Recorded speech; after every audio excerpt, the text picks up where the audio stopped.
తద్బుద్ధయస్తదాత్మానః తన్నిష్టాస్తత్పరాయణాః గచ్చంత్య పునరావృత్తిం జ్ఞాన నిర్ధూత కల్మషాః. పద అర్థం చూద్దాం రండి. తద్బుద్ధయ వారి బుద్ధి ఆ పరమాత్మలో నిలిచినది. తత్ ఆత్మనాః వారి మనస్సు కూడా అదే బ్రహ్మంలో లీనమైంది. తత్ నిష్ఠాః అందులోనే స్థిరంగా ఉన్నవారు. తత్పరాయణాః అదే లక్ష్యంగా పెట్టుకున్నవారు. గచ్చంతి ఆ పునః ఆవృత్తిం తిరిగి జననం లేని స్థితికి చేరుతారు.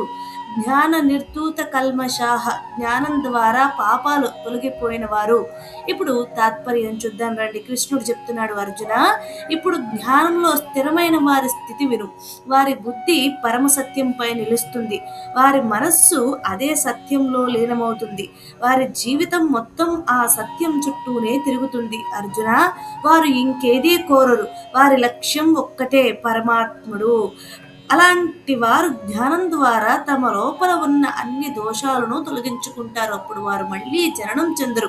అర్జున ఇది సాధారణ స్థితి కాదు, ఇది పరమ గమ్యం. అర్జున మనస్సు ఎక్కడ నిలిస్తే మన జీవితం అక్కడికి చేరుతుంది అని కృష్ణుడు అర్జునుడికి అలాగే మనకు కూడా తెలియజేస్తున్నారు. హరే కృష్ణ.